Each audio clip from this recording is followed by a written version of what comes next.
IPL 2024 17వ season ఓ రేంజ్లో rough ఆడిచ్చేస్తుంది. ఎవరు expect చేయని రిజల్ట్స్, థ్రిల్లింగ్ మ్యాచ్లు, అన్ఎక్స్పెక్టెడ్ చేంజెస్.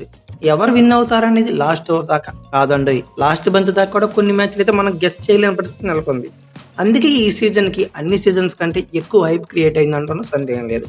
అయితే ఇప్పటి వరకు కంప్లీట్ అయిన 40 మ్యాచ్ల్లోపే అయితేనేం మిగిలిన సీజన్తో కంపేర్ చేసుకుంటే 45, 55, 60 మ్యాచ్లు సరిపడ రికార్డులన్నీ బద్దలు కొట్టేశారు ఈ సీజన్లో కేవలం 40 మ్యాచ్ల్లో.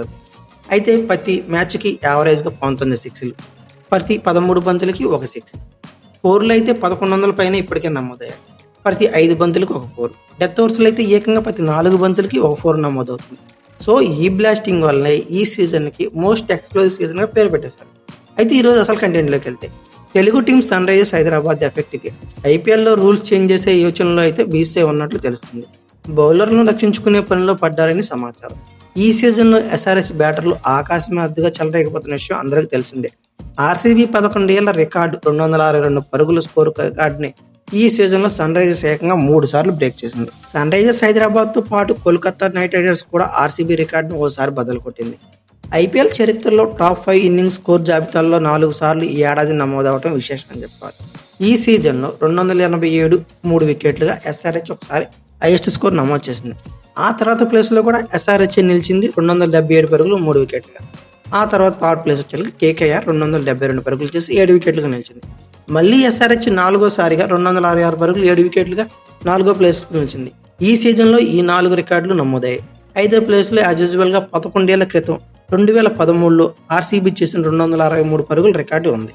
అయితే ఇలా భారీ స్కోర్లు నమోదవడానికి ఇంపాక్ట్ సబ్స్టిట్యూట్ రూల్ కూడా ఓ కారణమని చెప్పుకొస్తున్నారు. ఈ నిబంధనతో బ్యాటర్లు స్వేచ్ఛగా బ్యాటింగ్ చేస్తున్నారు. ఫలితంగా ఊహించిన స్కోర్లు నమోదవుతున్నాయి. బ్యాటు బంతికి సమానమైన పోటీ ఉండాలనే ఉద్దేశంతో ఓ ఓవర్లో 2 బౌన్సులకు అనుమతి ఇచ్చినప్పటికీ అది బౌలర్లకు ఉపశమనం అయితే ఇవ్వలేదని చెప్పుకోవాలి. దీంతో రూల్స్లో మార్పులు చేయాలనే డిమాండ్ గట్టిగా వినిపిస్తుంది. దిగ్గజ క్రికెటర్ సునీల్ గవాస్కర్ సైతం బౌండరీ దూరాన్ని పెంచాలని సూచించాడు. అయితే బౌలర్లకు అనుకూలంగా నిబంధనలు తీసుకురావాలని బోర్డు భావిస్తున్నట్లు తెలుస్తుంది. జట్టులో ఒక బౌలర్ గరిష్టంగా 5 ఓవర్లు, మిగిలిన వాళ్ళకి 4 ఓవర్ల పరిమితిని అలానే కొనసాగించాలని యోచిస్తున్నారు. ప్రస్తుతం 10 బౌలర్లు 4 ఓవర్లు మాత్రమే వేయగలరు.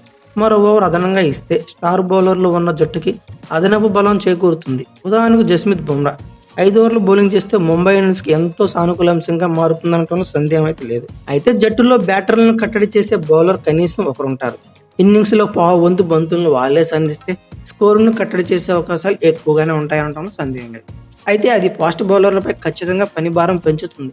అవిరామంగా ఆడే ఐపీఎల్లో అన్ని ఓవర్లు వేయటం ఫిట్నెస్ సమస్యకు దారితీసే అవకాశాలు అయితే మ్యాక్సిమం కనబడుతున్నాయి. దీని గురించి లోతుగా ఆలోచించి నిర్ణయం తీసుకోవాలని బీసీఐ భావిస్తున్నారు. అయితే ఐపీఎల్లో కానీ T20లో కానీ ఒక బౌలర్ వచ్చేకి 5 ఓవర్లు వేసే దాని గురించి మీరేమనుకున్నారు కామెంట్ బాక్స్లో చేయండి. అలాగే ఈ వీడియో కనుక మీకు నచ్చితే like, share, comment plus subscribe చేసుకోండి. అలాగే పక్కనే ఉన్న బెల్ ఐకాన్ నొక్కడం మాత్రం మర్చిపోకండి. Thank you for watching. Have a nice day.